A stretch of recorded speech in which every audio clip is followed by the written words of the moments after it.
La Casa de la Joventut de Xàtiva acollia ahir, 19 de desembre, la presentació de Tenim Drets, una campanya organitzada de forma conjunta per Acció Cultural, Escola Valenciana i el Sindicat de Treballadors i Treballadores de l'Ensenyament del País Valencià.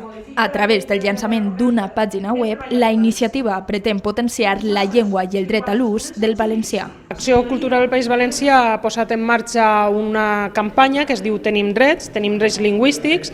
És una pàgina web on estan recollides des de principis bàsics, perquè moltes vegades la gent no utilitza els drets lingüístics perquè no sap ni què els té, recomanacions, formularis i després, quan es produeix una vulneració, com presentar una reclamació.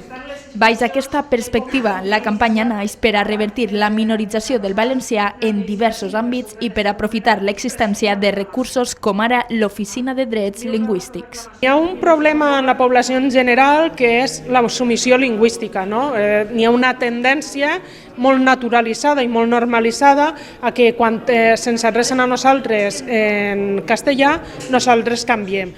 Quan això ho fa l'administració, se crea la sensació de que és que no tens dret a parlar en valencià, i això és completament incert. Podem adreçar-nos en valencià a qualsevol administració, inclús a l'administració estatal que estigui radicada ací al país.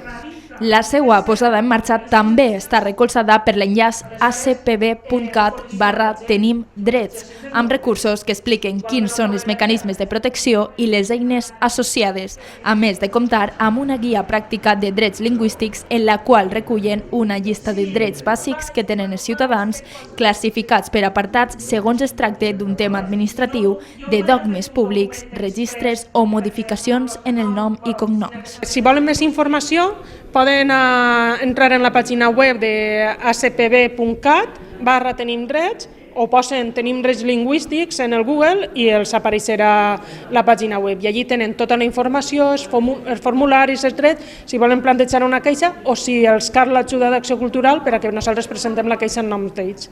El valencià és llengua oficial al país, per tant, podem emprar el valencià en les escritures, els testaments, en el jutjat, en el metge, en els contractes privats, demanar que se valencianitzi el nostre nom i que s'escriga correctament, en la relació amb la banca, en els comerços, qualsevol àmbit en el que nosaltres ens moguem, tenim que fer un ús normal i natural de la nostra llengua.